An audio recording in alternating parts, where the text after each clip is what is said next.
찬양 가운데서 우리가 가장 좋아하는 찬송가 이렇게 하나씩은 다 있으시죠? 아마 지금 우리 일지역 성도님들이 부르신 지금까지 지내온 거 딱 요 시즌이 되면 가장 많이 부르고 가장 은혜 받는 그런 찬양이 아닐까 이런 생각이 들어요. 지금까지 우리를 지켜주시고 지금도 도와주시고 우리가 하나님 나라 갈 때까지 우리에게 은혜를 베풀어 주실 그 하나님을 기억하면서 찬양하며 가리라. 이 찬송이 얼마나 우리에게 은혜가 되는 줄로 모릅니다. 이런 은혜 많이 되시죠? 예. 우리 예배 시작하기 전에 영광과 평화 찬양단과 함께 또 우리 이렇게 오후 시간에는 찬양하잖아요. 이런 찬양 은혜가 되십니까? 예. 우리 권사님은 특별히 은혜가 되실 것 같아요. 예, 정말 은혜가 됩니다. 찬양이 우리에게 많은 은혜가 돼요. 여러분 서울에 가면요 화요 집회, 목요 집회 뭐 이런 것들이 많아요. 이렇게 찬양 집회들이 많아요. 근데 이제 그런 찬양 집회들 보면 정말 전국에서도 막 이렇게 사람들 엄청나게 많이 모여서 그 커다란 예배당에 꽉 찰 정도로 사람들이 가득 모여서 거기서 찬양을 합니다. 근데 거기에 모여서 찬양하는 사람들 이렇게 그 표정을 보면 정말 천국에 와 있는 것 같은 너무너무나 은혜로운 그런 모습으로 찬양을 해요. 근데 그 찬양 집회에서 이런 일이 있었답니다. 한 젊은 자매가 찬양을 하는데 얼마나 은혜를 많이 받았든지 정말 이렇게 눈을 감고 손을 높이 들고 눈물을 흘리면서 막 이렇게 찬양을 하는 거예요.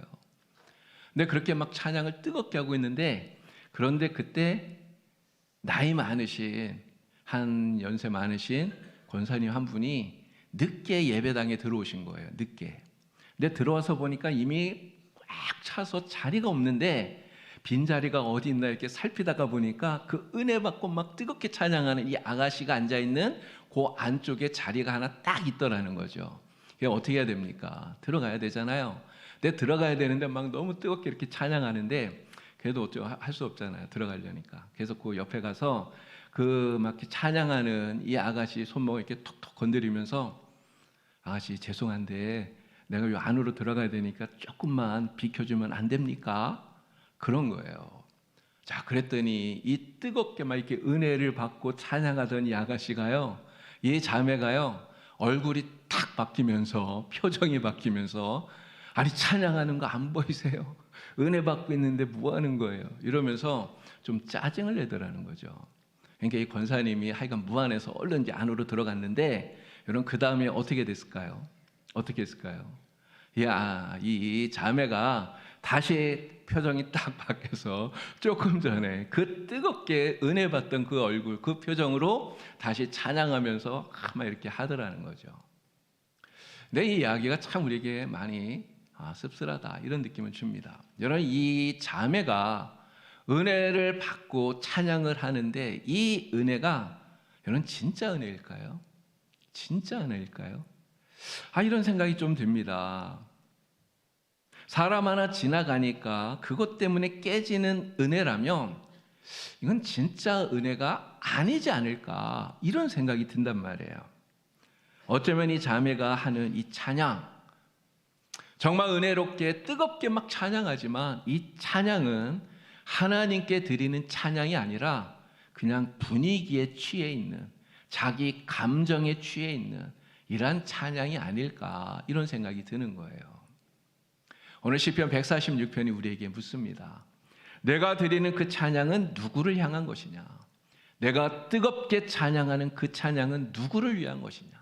너의 찬양의 그 중심에 하나님이 있느냐? 아니면 너의 감정이 있느냐? 분위기가 있느냐? 우리 하나님은 우리에게 이것을 묻고 있습니다. 여러분 우리가 하나님을 찬양해요. 우리는 오직 하나님께만 온전한 찬양을 드려야 됩니다. 우리가 하나님을 온전히 찬양하고 그래서 하나님을 기쁘시게 해야 되는데 그런데 가끔은요 우리의 찬양이 온전한 찬양이 되지 못할 때가 있어요. 근데 온전한 찬양이 되지 못하면 어떻게 될까요? 하나님이 그 찬양을 기쁘게 받으시지를 않는 거예요. 자, 우리는 찬양합니다. 온전한 찬양을 드리고 싶어요. 하나님을 기쁘시게 하고 싶어요. 그런데 내가 드리는 그 찬양이 온전하지 못해서 하나님을 기쁘시게 하지 못한다면 과연 왜 그런 것일까? 여러분 그 이유가 무엇이겠습니까? 오늘 시편 말씀을 보니까요, 시편 기자가 3절 말씀에서 아주 단도직입적으로 이렇게 이야기를 합니다. 자, 3절 우리 같이 읽어볼까요? 귀인들을 의지하지 말며 도울 힘이 없는 인생도 의지하지 말지니. 여러분, 이게 무슨 말일까요? 찬양 얘기하는데 갑자기 왜 이야기를 합니까? 바로 사람 의지하고 도울 힘이 없는 인생을 의지하고 그러한 마음을 가지고 하나님을 찬양하니까 그 찬양이 온전한 찬양이 되지를 못한다는 거예요.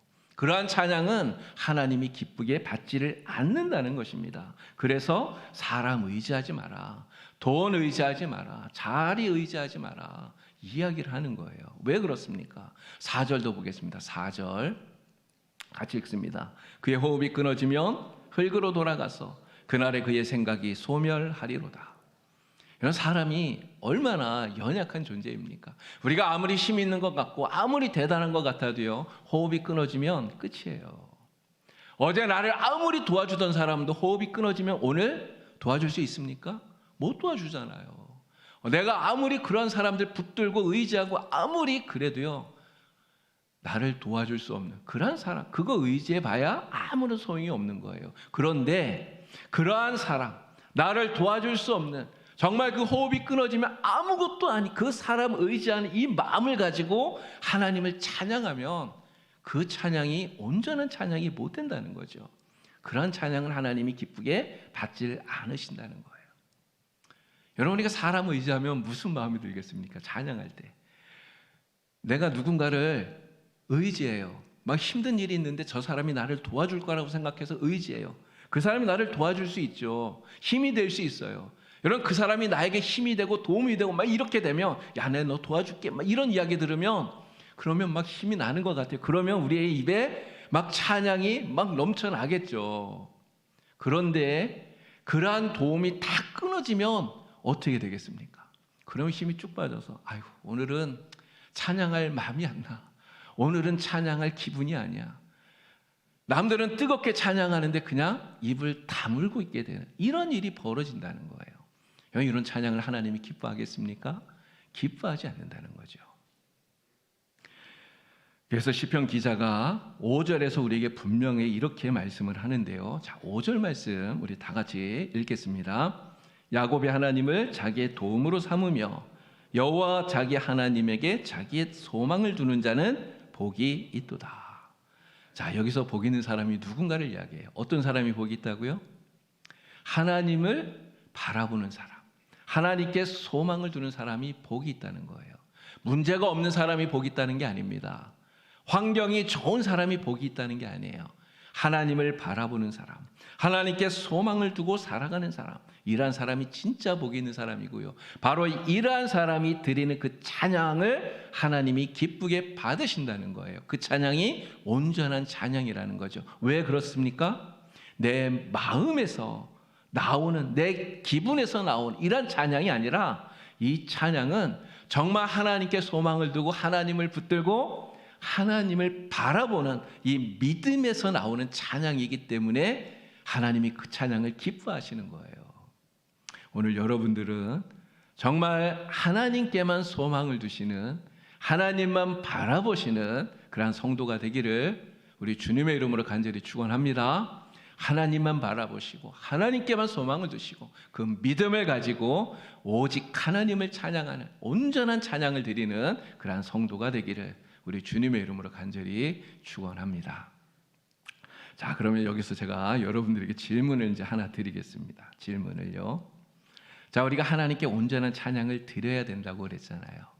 그럼 왜 하나님께 온전한 찬양을 드려야 할까요? 하나님이 우리에게서 온전한 찬양을 받으셔야 하는, 우리의 찬양을 받으셔야 하는 합당한 이유가 무엇 때문입니까? 왜 하나님 우리의 찬양을 받아야 될까요? 여러 가지 이유가 있을 거예요. 근데 오늘 시편 146편에서는 그 이유를 세 가지로 우리에게 가르쳐주고 있습니다. 자, 첫 번째는 6절에 나오는 말씀인데요. 바로 하나님이 우리의 창조주이기 때문에 그렇다는 거예요. 자, 6절의 전반절, 자, 저 화면에 빨간색으로 되어 있는 저 글씨를 읽어보겠습니다. 여호와는 천지와 바다와 그 중에 만물을 지으시며, 아멘. 하나님 어떤 하나님이에요? 천지를 지으신 하나님, 온 천하 만물의 모든 것을 다 만드신 창조주 하나님이에요. 창조주 하나님이라는 말은 무슨 뜻입니까? 온 우주 천하 만물의 주인이 누구입니까? 하나님이라는 뜻이에요. 오늘 그럼 우리는 뭡니까? 나는 뭡니까? 나는 하나님이 만드신 한 피조물이에요. 이런 피조물이 창조주를 찬양하는 것이 이상한 일입니까? 아니죠. 피조물이 창조주를 찬양하는 것은 너무나 마땅한 일이에요. 너무나 당연한 일이라는 거죠. 우리 하나님은 바로 우리를 창조하신, 또 나를 창조하시고 내가 살아가는 이 세상뿐만 아니라 온 우주 만물을 창조하신 창조주, 바로 주인이시기 때문에 우리가 드리는 그 찬양을 받으시기에 합당하시다라고 하는 것이죠. 자, 두 번째 이유는 무엇일까요? 6절 뒷부분, 후반절에 나오는 이야기입니다. 자, 6절 후반절에 있는 부분을 읽어볼까요? 영원히 진실함을 지키시며. 왜 하나님이 우리의 찬양을 받으시기에 합당하신 분이냐? 바로 우리 하나님은 신실하신 언약의 하나님, 말씀하신 것을 지키시는 하나님이기 때문에 그렇다는 거예요. 이런 약속은 하나님만 하는 게 아닙니다. 사람도 약속하잖아요. 우리가 얼마나 많은 약속들을 합니까? 그런데 사람의 약속은 참 믿기가 힘들어요. 아침에 한 약속이 저녁에 바뀌기도 하잖아요. 분명히 약속했는데 다른 소리 할 때가 얼마나 많습니까? 사람의 약속이 그런 거예요. 사람은 정말 믿기 힘들어요. 그런데 우리 하나님은 어떻습니까? 여러분, 하나님 믿기 힘든 분인가요? 여러분이 하나님을 정말 믿기 어려운 분이라고 생각하십니까? 아니잖아요. 하나님을 우리는 믿을 만하다고 생각해요. 왜 그렇습니까? 신실하신 하나님이시니까요. 하나님은 한 번 약속하신 것을 바꾸지 않는 분이에요. 한 번 약속하신 것 반드시 지키시는 신실하신 하나님입니다. 그 약속을 반드시 지키셔요. 언제까지요? 영원히 그 약속을 지키시는 하나님이에요. 그래서 우리는 하나님께서 신실하신 분이기 때문에 우리에게 해주신 그 모든 약속들을 반드시 이루실 거라는 것을 믿을 수 있습니다. 그 믿음으로 우리는 하나님을 찬양하는 거예요. 그래서 이 찬양은 바로 신실하신 하나님에 대한 우리의 믿음의 고백, 신앙의 고백이 되는 것이죠. 그래서 찬양은요, 그냥 세상 노래와 달라요. 우리의 믿음의 고백, 나의 신앙의 고백, 우리의 기도가 되는 것입니다. 그래서 찬양을 곡조 있는 기도라고 말하는 것 아니겠습니까? 우리의 모든 것을 아시고 또 우리에게 약속하신 그 모든 것을 지키시는 신실하신 하나님, 바로 이 신실하신 하나님이시기 때문에 우리의 찬양을 받으시기에 합당하시다라고 하는 거죠. 자, 세 번째 이유가 있습니다. 세 번째 이유는 바로 7절부터 9절까지 나오는 그 말씀 속에서 우리가 답을 찾을 수 있는데요. 자, 7절에서 9절. 말씀이 좀 길어졌는데, 자, 7절에서 9절까지도 우리 다시 한 번 더 읽어보도록 하겠습니다. 억눌린 사람들을 위해 정의로 심판하시며 줄인 자들에게 먹을 것을 주시는 이시로다. 여호와께서는 갇힌 자들에게 자유를 주시는도다. 여호와께서 맹인들의 눈을 여시며 여호와께서 비굴한 자들을 일으키시며 여호와께서 의인들을 사랑하시며 여호와께서 나그네들을 보호하시며 고아와 과부를 붙드시고 악인들의 길은 굽게 하시는도다. 아멘. 7절에서 9절까지 지금 길게 이야기합니다. 여러분, 이 내용이 다 뭡니까? 하나님이 하시는 일들이에요. 근데 이게 무슨 뜻이에요? 하나님은 말씀만 하시는 분이 아니라 말씀하신 그대로 행하시는 분이라는 거예요. 그렇기 때문에 우리는 그 하나님을 찬양할 수 있는 거예요. 그 하나님이 우리의 찬양을 받으시기에 합당하신 하나님이시라는 것입니다. 말씀만 해놓고 지키지 않는 분이라면 우리가 어떻게 찬양할 수 있겠어요? 그러나 하나님 우리에게 말씀하신 그대로 오늘 우리를 지켜주시고 우리를 인도해 주시고 우리를 이끌어 가십니다. 우리 아까 찬양했듯이 지금까지 우리와 함께 하신 하나님, 나를 붙들어 주셔서 2025년도에 우리를 지켜주신 것처럼 2026년도에도 우리를 지켜주시고 도와주실 걸 우리는 믿기 때문에 하나님을 찬양할 수 있는 거예요. 그러한 찬양을 우리 하나님이 기뻐하시는 거죠. 세 가지 이유를 드렸습니다. 왜 우리가 하나님을 찬양해야 되는가? 하나님이 우리의 찬양을 받으시기에 합당하신 이유가 무엇인가? 시편 146편이 가르쳐주는 세 가지 답. 첫 번째 무엇이었습니까?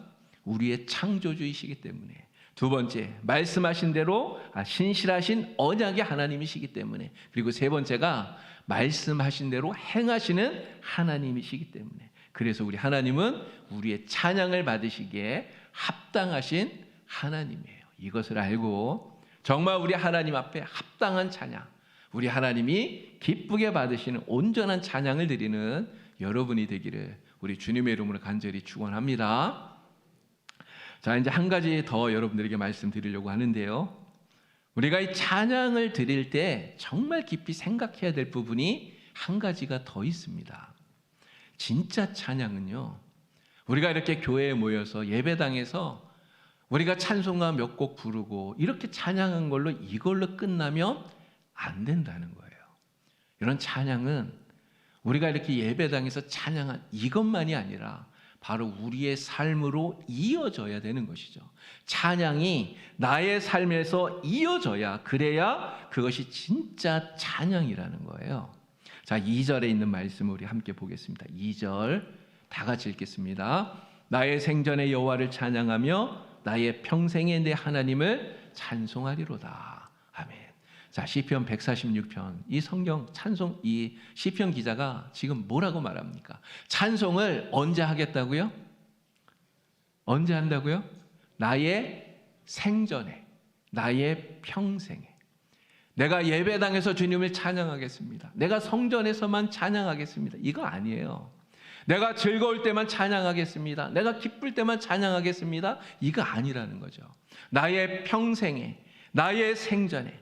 여러분, 여기에는요, 나의 즐거울 때, 기쁠 때, 슬플 때, 괴로울 때 모든 것이 다 들어가는 거잖아요. 나의 생전에 정말 모든 삶의 순간순간 내 찬양이 이어지리라고 이야기하는 거예요. 이것은 우리가 살면서 계속 이렇게 흥얼흥얼대면서 노래하라는 이런 이야기가 아니잖아요. 무슨 뜻입니까? 찬양이 나의 삶으로 이어지는 삶을 살겠다고 하는 이러한 믿음의 고백이라는 것입니다. 예배당에서 부른 찬양이 삶으로 이어지는 것, 이것이 진짜 온전한 찬양이고, 이 찬양이 우리 하나님을 기쁘시게 하는 거예요. 우리가 하나님을 찬양합니다. 주님만 의지합니다. 주님만 의지합니다. 우리가 이렇게 찬양하잖아요. 이런 주님만 의지합니다 이렇게 찬양했으면 어떻게 살아야 됩니까? 정말 삶 속에서 주님만 의지하는 이러한 삶을 살아야 되는 거예요. 사람 의지하던 거, 돈 의지하던 거, 이런 거를 내가 내려놓고 정말 주님만 의지하는 그런 삶의 모습을 가지고 나아가야, 그래야 이 찬양이 우리의 삶으로 이어지는 찬양이 되는 거죠. 주님은 신실합니다. 우리 얼마나 많이 찬양합니까? 근데 우리가 주님은 신실하십니다 라고 찬양했으면 어떻게 해야 돼요?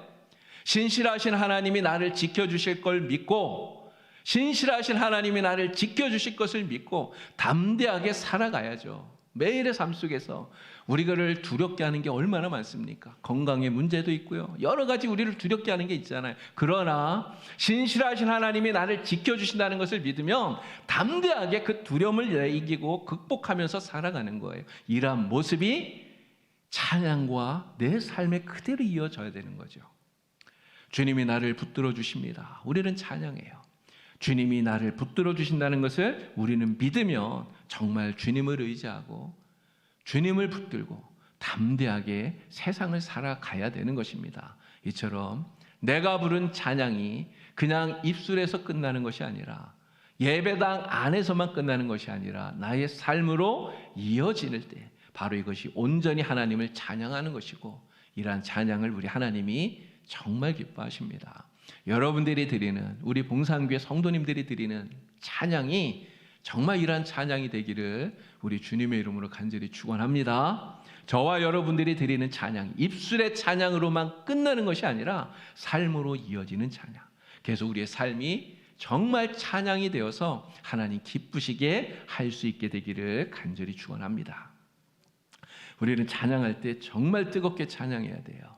정말 힘있게 찬양해야 돼요. 그런데 뜨겁게 힘있게 찬양하는 거, 여러분, 내 기분에 따라서 하거나 안 하거나 이렇게 되면 안 됩니다.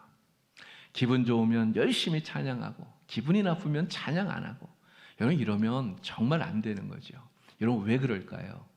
찬양은 기분에 따라서 하는 게 아니라 우리가 하나님을 마땅히 해야 되는 것이기 때문에 그런 거예요.